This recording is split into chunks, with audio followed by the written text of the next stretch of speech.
Cricket തണുപ്പിലേക്ക് എല്ലാവർക്കും സ്വാഗതം. IPL ഇന്ന് സൂപ്പർ സൺഡേയിൽ ഡബിൾ ഹെഡറാണ്. ആദ്യത്തെ മത്സരം KKR-ഉം SRH-ഉം തമ്മിലാണ് പോരാട്ടം. നമുക്കറിയാം KKR-ന്റെ അവസ്ഥ ഈ സീസണിൽ പരിതാപകരമാണ്. അവരിപ്പോ 8ാം സ്ഥാനത്താണ് ഉള്ളത്. എന്നാൽ SRH ആവട്ടെ മികച്ച പ്രകടനമാണ് ഇപ്പോൾ കാഴ്ചവെച്ചുകൊണ്ടിരിക്കുന്നത്. 3ാം സ്ഥാനത്തേക്ക് SRH വന്നിട്ടുണ്ട്. SRH ബാക്ക് ടു ബാക്ക് വിന്നുകളാണ് അവർ സ്വന്തമാക്കിയത്. 5 കളികൾ കൺസിക്യൂട്ടീവ് ജയിക്കുന്നത്. എന്നാൽ KKR-ന്റെ അവസ്ഥ അങ്ങനെയല്ലെന്നറിയാലോ. അപ്പൊ ഇന്ന് KKR-ന് വിജയിച്ചേ പറ്റൂ. വിജയത്തിൽ കുറവൊന്നും KKR-ന് പ്രതീക്ഷിക്കുന്നില്ല. രണ്ടുപേരും ഈ സീസണിൽ ആദ്യം ഏറ്റുമുട്ടപ്പോ അന്ന് SRH വിജയിച്ചിരുന്നു. ഇന്നലെ രണ്ടാമത്തെ കളിയാണ്. പകവീട്ടൻ കൊൽക്കത്ത ഇറങ്ങുന്നുണ്ട്. മത്സരം നടക്കുക ഹൈദരാബാദിലാണ്. നമുക്കൊന്ന് പിച്ച് റിപ്പോർട്ടും ടീം ന്യൂസും പ്രോബിൾ ലൈനപ്പും വിശദമായിട്ട് നോക്കാം. ഹൈദരാബാദ് പിച്ചിലാണ് കളി നടക്കുക. അപ്പൊ നമുക്കറിയാം ഹൈദരാബാദ് പിച്ച് കണ്ടീഷൻ വെച്ചിട്ട് ഒരു വലിയ ടോട്ടൽ വരാനുള്ള ചാൻസ് ഉണ്ടെന്ന് അറിയാം. ഹൈദരാബാദിലെ ഫ്ലാറ്റ് പിച്ചായിരിക്കും. റൺസ് ഒഴുകാനുള്ള സാധ്യത തന്നെയാണ് കൂടുതലും കാണുന്നത്. ഇന്നും ഒരു 210ഉം 220 ഒക്കെയാണ് പ്രതീക്ഷിക്കാവുന്ന ടോട്ടൽ. പിന്നെ ആഫ്റ്റർനൂൺ ഗെയിം ആയതുകൊണ്ട് തന്നെ രണ്ട് ടീമിനും, അതായത് ബോളേഴ്സിനും ബാറ്റ്സ്മാനും അഡ്വാൻറ്റേജ് കിട്ടാനുള്ള സാധ്യത കൂടുതലുണ്ട്.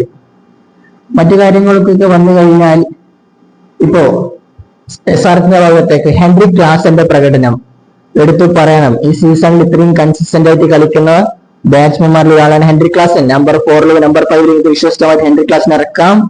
ക്ലാസൻ ഉണ്ടെങ്കിൽ തന്നെ എതിരാളികളെ മുട്ടിടിക്കുന്ന കാര്യത്തിൽ മറക്കേണ്ടതില്ല. പിന്നെ അഭിഷേക് ശർമ്മയുടെ കാര്യം. അഭിഷേക് ശർമ്മ മികച്ച ഫോമിലാണ് ഇപ്പോൾ കളിച്ചുകൊണ്ടിരിക്കുന്നത്. Abhishek Sharma Heinrich Klaasen orange paper റേസിൽ 2ാം സ്ഥാനത്തും 3ാം സ്ഥാനത്തും ഒക്കെയുള്ള പ്ലേയേഴ്സ് ആണെന്ന് മറക്കേണ്ടതില്ല. പിന്നെ ട്രാൻസിറ്റിന്റെ ഹെഡും കഴിഞ്ഞ ടോമിലേക്ക് വന്നിട്ടുണ്ട്. അദ്ദേഹത്തിന്റെ കപ്പാസിറ്റിയിലായിരിക്കും സംശയമില്ല. ഇഷാൻ കിഷാന്റെ കാര്യത്തിലും ആർക്കും സംശയങ്ങൾ വേണ്ട എന്നാണ് പറയാനുള്ളത്. പിന്നെ ഇപ്പോ ക്ലാസിന്റെ കാര്യത്തിലേക്ക് വന്നാൽ KKR-ന്റെ വരുൺ ചക്രവർത്തിക്ക് ക്ലാസിന് വലിയ റെക്കോർഡാണ്. അതായത് വരുൺ ചക്രവർത്തിനെ കണ്ടാൽ പ്രാന്തളകുന്ന ഹെൻറിക് ക്ലാസൻ എന്ന് തന്നെ പറയേണ്ടി വരും. പിന്നെ അവർക്ക് അഡ്വാൻറ്റേജ് സുനിൽ നരേന്റെ ഫോമാണ്. സുനിൽ നരേൻ മാത്രമാണ് എല്ലാ കാലവും മികച്ച സ്പെല്ല് നടത്തിക്കൊണ്ടിരിക്കുന്നത്. മറ്റു കാര്യത്തിലേക്ക് വന്നാൽ ഇപ്പോ മധീഷ പതിരാന അദ്ദേഹം കളിക്കാനുള്ള സാധ്യത കുറവ് തന്നെയാണ്. അദ്ദേഹം കളിച്ചിട്ടില്ല. അപ്പൊ അദ്ദേഹത്തിന് KKR ഡിസിഷൻ അവിടെ തെറ്റിപ്പോയി. അതായത് ഓപ്ഷൻ കഴിഞ്ഞപ്പോൾ തന്നെ നമ്മൾ പറഞ്ഞതാണ് ബ്ലെസ്സിംഗ് മുസ്തഫാനെ കൊണ്ടുവന്ന് ശരിയാണ്. പക്ഷെ മുസ്താഫിസൂറിനെ പോലത്തെ ലോകോത്തര ബോളർ അവർക്ക് നഷ്ടപ്പെട്ടു. മധീഷ പതിരാന തുടക്കത്തിൽ 8 മത്സരം നഷ്ടപ്പെടുന്ന കാഴ്ച. പിന്നെ ആരാണ്? പിന്നെ വൈഭവ് അറോറയും അങ്ങനത്തെ കാർത്തിക് ത്യാഗിനെ പോലത്തെ ഒരു ഏവറേജ് ബൗളേഴ്സ് മാത്രമായിരിക്കും ഉള്ളത്. അതാണ് ഒരു പ്രശ്നം. SRH-ന്റെ കാര്യം അങ്ങനെ തന്നെയാണ്. പക്ഷെ പാറ്റ് കമ്മിൻസ് ഉണ്ടല്ലോ എന്ന കാര്യം മറക്കേണ്ടതില്ല. ഇപ്പൊ മധീഷ പതിരാന്റെ കാര്യം വെച്ചാൽ മധീഷ പതിരാന ഫിറ്റ് ആണ്.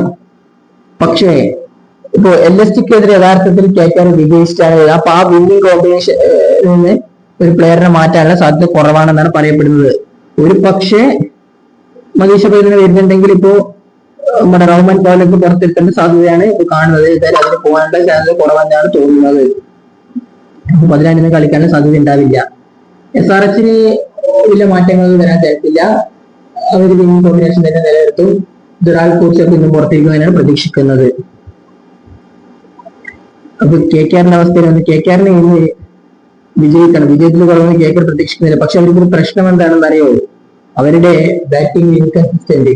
രഹാനെ ഫോമിലില്ല, രഘുവംശി ഫോമിലില്ല, കാമറോൺ ഗ്രീൻ ഫോമിലില്ല, ആരും ഫോമിലില്ല. എപ്പോഴും കിട്ടാവുന്ന ഒരു ബാറ്റ്സ്മാൻമാർ മാത്രമേ കൊൽക്കത്തയ്ക്കുള്ളൂ. അവിടെയാണ് ഒരു പ്രശ്നം. ഏതായാലും അപ്പൊ KKR-ന്റെ അവസ്ഥ ഇതാണ് പ്രശ്നം. അതായത് ഇൻകൺസിസ്റ്റന്റ് ഒരു പ്രശ്നമാണ്. എന്നാൽ SRH എങ്ങനെയാണ്? SRH-ന് ഇപ്പൊ ടോപ്പ് ഓർഡേഴ്സ് ക്ലിക്കായി. പിന്നെ ക്ലാസിന്റെ കൺസിസ്റ്റന്റ് നമുക്ക് അറിയാമല്ലോ. ബൗളിംഗിന്റെ കാര്യത്തിൽ വലിയ സംശയങ്ങളൊന്നുമില്ല. പാറ്റ് കമ്മിൻസും ഇഷാൻ മല്ലിംഗയുടെ പ്രകടനം എടുത്ത് പറയണം. അദ്ദേഹം ടൂർണമെന്റിൽ മികച്ച ബൗളിംഗ് സ്പെല്ലാണ് നടത്തിക്കൊണ്ടിരിക്കുന്നത്. നമുക്ക് അതിൽ 2 ടീമിനെതിരെ പ്രോബബിൾ ലൈനപ്പ് കാര്യങ്ങളെ കൊണ്ട് പോകാം. അത് നമുക്ക് SRH-ന്റെ കാര്യത്തിലേക്ക് വന്നാൽ SRH-നെ ട്രാൻസിറ്റും അഭിഷേക് ശർമ്മ ഓപ്പൺ ചെയ്യും. നമ്പർ 3 ഇഷാൻ കിഷാൻ വന്നാൽ number 4 Heinrich Klaasen, number 5 Nitish Kumar Reddy, number 6 Salil Arora, number 7 Aniket Verma, number 8 Pat Cummins വന്നാൽ നമ്പർ 9 ഹർഷ് ദുബെ വരും, നമ്പർ 10 ഇഷാൻ മലിംഗ, നമ്പർ 11 പ്രഫുൽ ഇൻജെ. ഇമ്പാക്ട് ആയിട്ട് ഷക്കീൽ ഹുസൈൻ വരാനുള്ള സാധ്യത ഇപ്പോൾ കാണുന്നത്. എന്നാൽ മറുഭാഗത്ത് KKR-ന്റെ കാര്യത്തിൽ വന്നാൽ അജിൻക്യ രഹാനെയും ടിം സൈക്കോട്ടും കൂടി ചേർന്ന് ഓപ്പൺ ചെയ്യും. രഘുവംശി നമ്പർ 3-ലും ഗ്രീൻ നമ്പർ 4-ലും, റഹ്മാൻ പൗൽ നമ്പർ 5, റിങ്കൂസും നമ്പർ 6-ലും, Sunil Narine number 7, Anukul number 8-ലും, ബ്രാബിൻഡേയും തുടങ്ങിയത് number 9-ലാണ്. Number 10 Varun Chakravarthy, number 11 Karthik ത്യാഗി. ഇമ്പാക്ട് ആയിട്ട് വൈഭവ് അറോറ വരാനുള്ള സാധ്യത കൂടുതലും കാണുന്നത്. ഏതായാലും ഈ മത്സരത്തിൽ നമ്മൾ കളിച്ചത് SRH വിജയിക്കുമെന്നാണ്. അപ്പൊ ക്രിക്കറ്റ് ലോകത്തെ കൂടുതൽ വിശേഷങ്ങളൊക്കെ നമ്മൾ വീണ്ടും എത്താം.